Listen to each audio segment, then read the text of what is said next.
Hi ಎಲ್ಲರಿಗೂ Soumya's world ಚಾನಲ್ಗೆ ನಿಮ್ಮೆಲ್ಲರಿಗೂ ಸ್ವಾಗತ. ಹೇಗಿದ್ದೀರಾ? ಎಲ್ಲರೂ ಚೆನ್ನಾಗಿದ್ದೀರಾ ಅಂತ ಅನ್ಕೋತಾ ಇದ್ದೀನಿ. ನನ್ನ ವಿಡಿಯೋ ನಿಮಗೆ ಇಷ್ಟ ಆಗ್ತಾ ಇದ್ದರೆ ಲೈಕ್ ಮಾಡಿ, ಶೇರ್ ಮಾಡಿ, ಕಮೆಂಟ್ ಮಾಡಿ, ಸಬ್ಸ್ಕ್ರೈಬ್ ಮಾಡ್ಕೊಳ್ಳಿ. ಪಕ್ಕದಲ್ಲಿರುವ ಬೆಲ್ ಐಕಾನ್ನ ಪ್ರೆಸ್ ಮಾಡಿ. ಇವತ್ತಿನ ಹೊಸ ವ್ಲಾಗನ್ನು ಶುರು ಮಾಡೋಣ. ಗುಡ್ ಮಾರ್ನಿಂಗ್ ಎಲ್ಲರಿಗೂ. ಇವತ್ತು ಬೆಳಗಿನ ತಿಂಡಿಗೆ ನಾನು ಪಲಾವ್ಗಾಗಿ ಈರುಳ್ಳಿ ಮತ್ತು ಟೊಮೆಟೊನೆಲ್ಲ ಹೆಚ್ಕೋತಾ ಇದ್ದೀನಿ.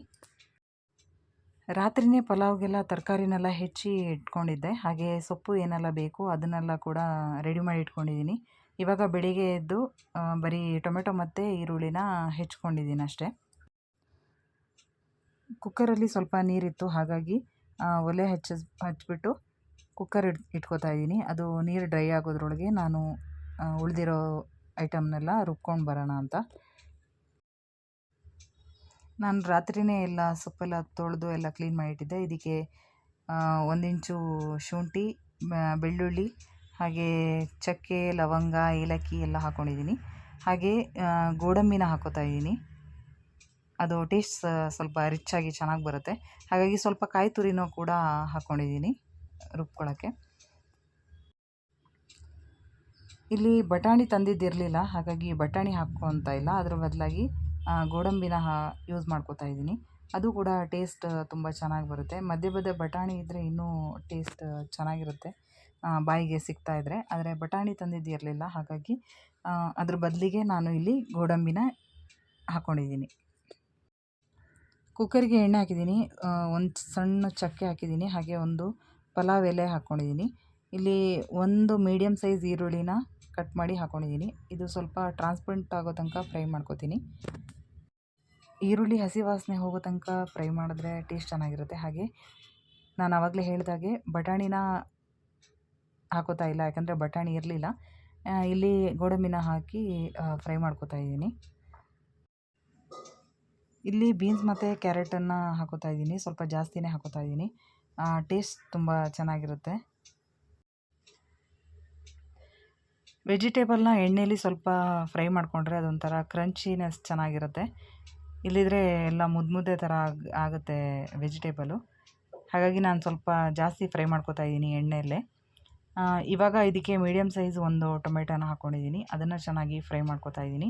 ಇವಾಗ ರುಬ್ಬಿರೋ ಏನು ಮಸಾಲೆ ಇದೆ ಅದನ್ನು ಹಾಕ್ಕೊಂಡು ಸ್ವಲ್ಪ ಹಸಿ ವಾಸನೆ ಹೋಗೋ ತನಕನೂ ಕೂಡ ಸ್ವಲ್ಪ ಹಾಗೇ ಫ್ರೈ ಮಾಡ್ಕೋತೀನಿ. ಇವಾಗಲೇ ಸ್ವಲ್ಪ ನೀರನ್ನು ಮಿಕ್ಸಿ ಜಾರಿಗೆ ಹಾಕಿಬಿಟ್ಟು ಇವಾಗಲೇ ಹಾಕ್ಕೋತಾ ಇದ್ದೀನಿ, ಯಾಕೆಂದರೆ ಮಸಾಲೆ ಅದರಲ್ಲೇ ಇದೆ.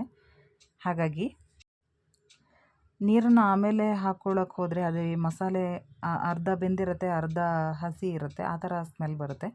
ಸೊ ಹಾಗಾಗಿ ಅದರಲ್ಲಿರೋ ಮಸಾಲೆನೆಲ್ಲ ಸ್ವಲ್ಪ ನೀರು ಹಾಕ್ಬಿಟ್ಟು ಕುಕ್ಕರ್ಗೆ ಹಾಕ್ಕೋತಾ ಇದ್ದೀನಿ. ಇವಾಗ ಹಸಿ ವಾಸನೆ ಹೋಗೋ ತನಕನೂ ಕೂಡ ಚೆನ್ನಾಗಿ ಫ್ರೈ ಮಾಡ್ಕೋತಾ ಇದ್ದೀನಿ.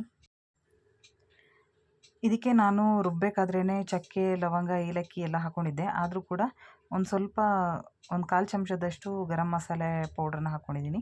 ಹಾಗೆ ಒಂದು ಅರ್ಧ ಚಮಚದಷ್ಟು ಧನಿಯಾ ಪೌಡ್ರನ್ನ ಹಾಕ್ಕೊಂಡಿದ್ದೀನಿ. ಅದು ಟೇಸ್ಟ್ ಇನ್ನೊಂಥರ ಬೇರೆ ಥರ ಟೇಸ್ಟ್ ಕೊಡುತ್ತೆ. ಅದು ಟೇಸ್ಟ್ ಒಂದೊಂದು ಐಟಮ್ ಹಾಕಿದಾಗೂ ಕೂಡ ಚೇಂಜ್ ಆಗುತ್ತೆ ಅಂತಾರಲ್ಲ, ಹಾಗೆ ಈ ಅಕ್ಕಿನ ನಾನು ಒಂದು ಗಂಟೆ ನೆನೆಸಿದ್ದೆ. ಯಾಕೆಂದರೆ ಅಕ್ಕಿ ಸ್ವಲ್ಪ ಚೆನ್ನಾಗಿ ನೆಂದರೆ ಚೆನ್ನಾಗಿ ಮಿಕ್ಸಾಗಿ ಚೆನ್ನಾಗಿ ಬರುತ್ತೆ ಪಲಾವ್ ಅಂತ. ಇವಾಗ ಅದಕ್ಕೆ ತಕ್ಕಷ್ಟು ನೀರನ್ನ ಹಾಕ್ಕೋತಾ ಇದ್ದೀನಿ. ಎಲ್ಲ ಅಕ್ಕಿನ ಕೂಡ ನೆನೆಸ್ಬೇಕಾಗಿಲ್ಲ. ಕೆಲವೊಂದು ಅಕ್ಕಿ ಆ ಥರ ನೆನೆಸಿ ಮಾಡಿದ್ರೆ ಚೆನ್ನಾಗಿರುತ್ತೆ. ನಮ್ಮ ಅಕ್ಕಿ ಕೂಡ ಸ್ವಲ್ಪ ಗಟ್ಟಿಯಾಗಿ ಬರುತ್ತೆ, ಹಾಗಾಗಿ ನಾನು 1 ಅವರ್ ನೆನೆಸಿದ್ದೀನಿ. ಇವಾಗ ರುಚಿಗೆ ತಕ್ಕಷ್ಟು ಉಪ್ಪು ಹಾಕ್ಕೋತಾ ಇದ್ದೀನಿ. ಉಪ್ಪು ಹಾಕ್ಬಿಟ್ಟು ಒಂದು ಕುದಿ ಬರೋ ತನಕ ನಾನು ಇಡ್ತೀನಿ. ಉಪ್ಪನ್ನೆಲ್ಲ ಟೇಸ್ಟು ಮಾಡಿಬಿಟ್ಟು, ಅಂದರೆ ಸ್ವಲ್ಪ ಒಂದು ಚೂರು ಸ್ವಲ್ಪ ಉಪ್ಪು ಜಾಸ್ತಿ ಇರಬೇಕಲ್ಲ, ಹಾಗಾಗಿ ಸ್ವಲ್ಪ ಉಪ್ಪು ಚೆಕ್ ಮಾಡಿಬಿಟ್ಟು ಆಮೇಲೆ ಮುಚ್ಚಳ ಮುಚ್ಚಿಬಿಟ್ಟು 2 ವಿಸಿಲ್ ಮಾಡ್ತೀನಿ.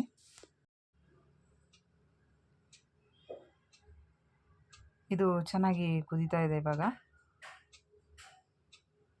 ಇವಾಗ ಲಿಡ್ ಕ್ಲೋಸ್ ಮಾಡಿಬಿಟ್ಟು 2 ವಿಸಿಲ್ ಮಾಡ್ತೀನಿ. ಪಲಾವ್ ರೆಡಿ ಆಯಿತು. ತುಂಬ ಚೆನ್ನಾಗಿ ಬಂದಿತ್ತು ಪಲಾವು. ಬಟಾಣಿ ಹಾಕಿಲ್ಲ ಅಂತ ಏನು ಅನ್ನಿಸ್ಲಿಲ್ಲ, ಯಾಕೆಂದರೆ ಅದರ ಬದಲಾಗಿ ನಾನು ಗೋಡಂಬಿನ ಹಾಕಿರೋದ್ರಿಂದ. ರುಬ್ಬಕ್ಕೆ ಕೂಡ ನಾನು ಗೋಡಂಬಿನ ಹಾಕ್ಕೊಂಡಿದ್ದೆ, ಹಾಗೆ ಫ್ರೈ ಮಾಡೋದು ಕೂಡ ಗೋಡಂಬಿನ ಹಾಕಿದ್ದೆ. ಮಧ್ಯ ಮಧ್ಯ ಗೋಡಂಬಿ ಬಾಯಿಗೆ ಸಿಗ್ತಾಯಿದ್ರೆ ಚೆನ್ನಾಗಿರುತ್ತೆ ಅಂತ. ಅದು ಕೂಡ ಬಟಾಣಿ ಟೇಸ್ಟೇ ಕೊಡುತ್ತೆ, ಸಿಮಿಲರ್ ಸ್ವಲ್ಪ. ಸೊ ಹಾಗಾಗಿ ಸ್ವಲ್ಪ ರಿಚ್ಚಾಗಿ ಬರುತ್ತೆ ಪಲಾವ್ ಅಂತ.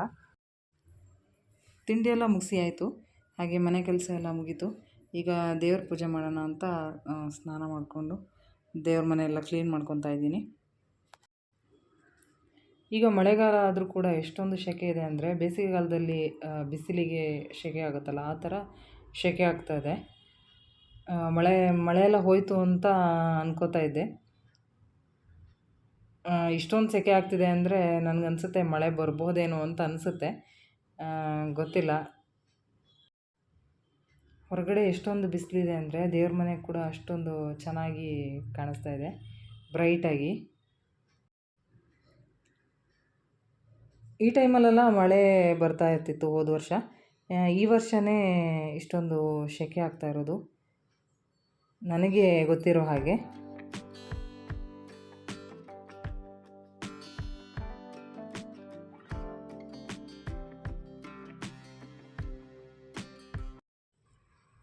ಪೂಜೆ ಎಲ್ಲ ಮುಗಿಸಿ ಆದಮೇಲೆ ಊರಿಂದ ಅಮ್ಮ ಬಸಳೆನ ಕೊಟ್ಟು ಕಳಿಸಿದ್ರು.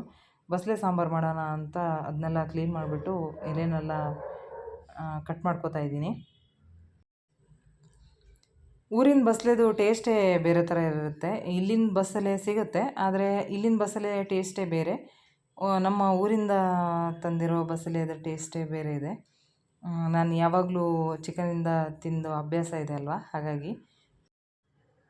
ನಾನು ಬಸಳೆ ಸಾರನ್ನು ಹೇಗೆ ಮಾಡ್ತೀನಿ ಅಂತ ಹೇಳಿದ್ರೆ, ಬಸಳೆನೆಲ್ಲ ಕ್ಲೀನ್ ಮಾಡ್ಕೊಂಬಿಟ್ಟು ದಂಟು ಮತ್ತು ಬಸಳೆ ಸೊಪ್ಪನ್ನು ಜೊತೆಗೆ ಹಾಕಿಬಿಟ್ಟು ಅದಕ್ಕೆ ಬೇಕಾಗಿರುವಂತಹ ಉಪ್ಪು ಮತ್ತು ಒಂದು ಟೊಮೆಟೊನ ಹಾಕಿ ಕುಕ್ಕರಲ್ಲಿ ವಿಸಿಲ್ ಮಾಡ್ತೀನಿ.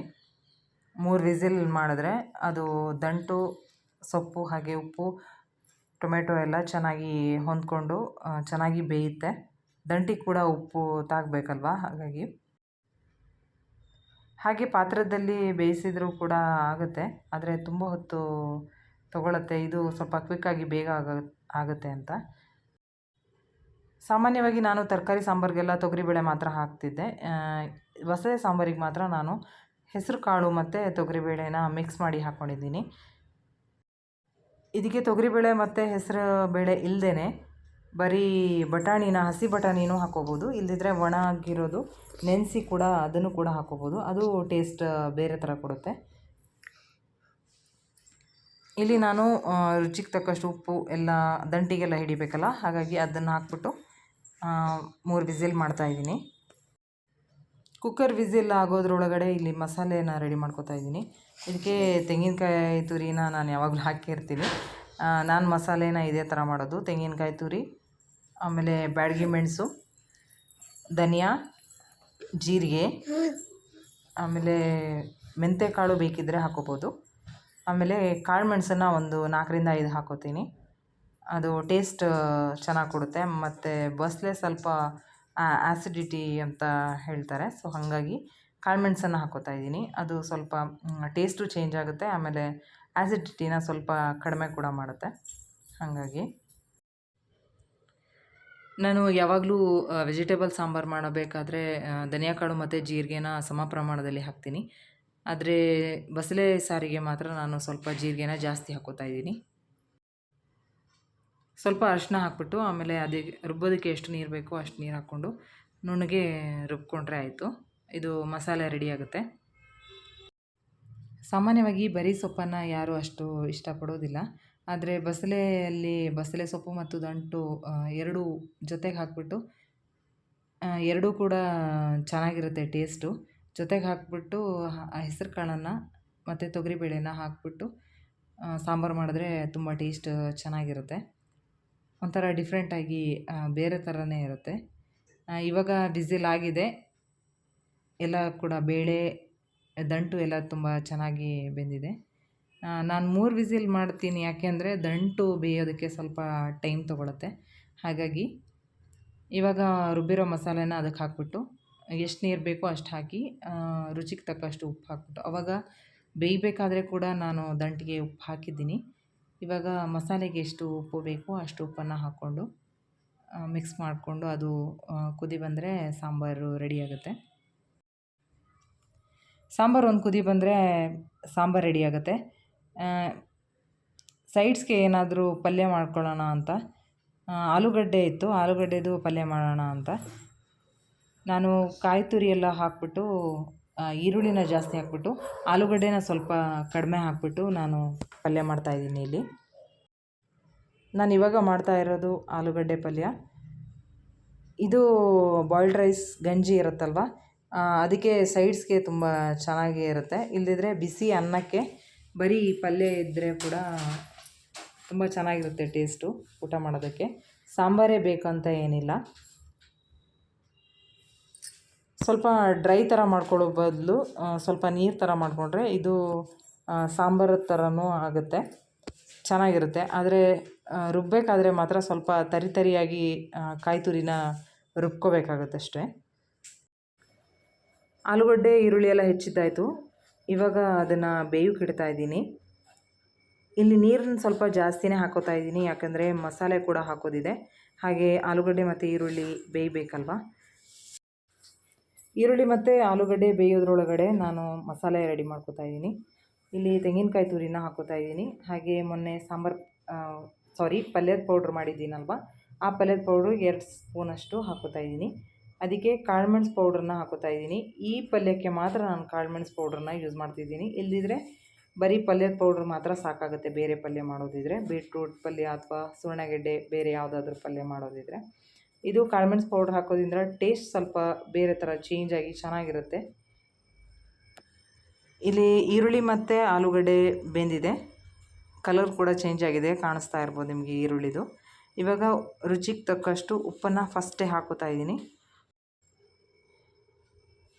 ಇದು ಪಲ್ಯ ಆಗಿರೋದ್ರಿಂದ ನಾನು ತರಿಯಾಗಿ ರುಬ್ಬಿದ್ದೀನಿ. ಪಲ್ಯಕ್ಕೆ ಯಾವಾಗಲೂ ಈ ಥರನೇ ತರಿಯಾಗಿ ರುಬ್ಬಿದ್ರೆ ಚೆನ್ನಾಗಿರುತ್ತೆ ಟೇಸ್ಟು.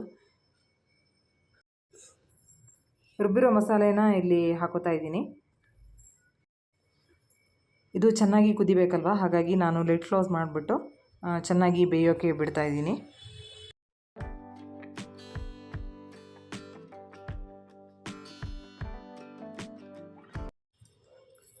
ಪಲ್ಯ ಕೂಡ ರೆಡಿ ಆಯಿತು.